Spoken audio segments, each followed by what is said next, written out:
It's intolerable that the violence and bloodshed of Putin's illegal invasion, the waking nightmare of Russian aggression wrought upon the Ukrainian people, has worn on for 3 ghastly years.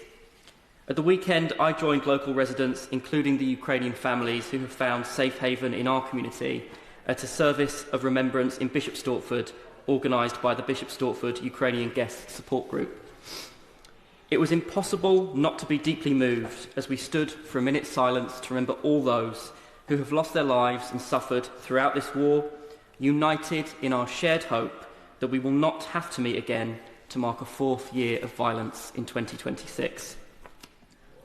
I want to pay tribute to all those in Hertford and Stortford who have shown their support for Ukrainian families in our community, and those who have gathered in recent days to pay tribute to the Ukrainian people, including in Bishop Stortford and Sawbridgeworth. It's a powerful reminder that in Hertford and Stortford, as across the country, we stand firmly with the Ukrainian people in their time of need. Madam Deputy Speaker, the Ukrainian people stand resolutely against Russian aggression and brutality, and our support for them must be unwavering. Now is the time to redouble our support for Ukraine. Successive British governments have led on this, the defining moral issue of our time, and our solidarity with Ukraine bridges political divides in this House. It is right that the Prime Minister now leads the international call for Ukrainian sovereignty, a long-term, secure future for its people, and a meaningful seat at the table in any future negotiation. Nothing about Ukraine without Ukraine.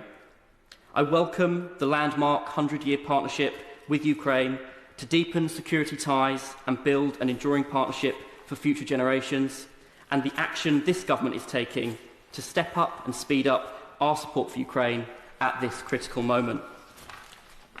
But in a world more insecure, more unstable than at any time in recent decades, it is right that we do more to strengthen our security at home. It is right that the Prime Minister has announced an increase in defence spending to 2.5% of GDP by April 2027.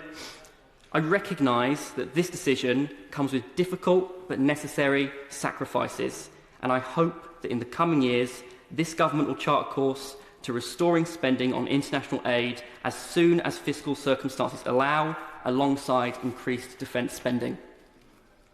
But this government's first priority must be to safeguard the British people at home in the face of what is a once-in-a-generation moment for the world. And I warmly welcome the Prime Minister's announcement this week. In closing, Madam Deputy Speaker, I wish to put on record my admiration for the spirit and bravery of the Ukrainian people, who have endured so much, who will no doubt endure more, not just since 2022, but over the course of many years of unacceptable Russian aggression. And for those Ukrainian families who have found safety in our community, I hope for a future where they are free to choose to return to rebuild their homes in a peaceful, secure Ukraine, or, if they wish, to remain in Hertford and Stortford, where they will always, always be welcome.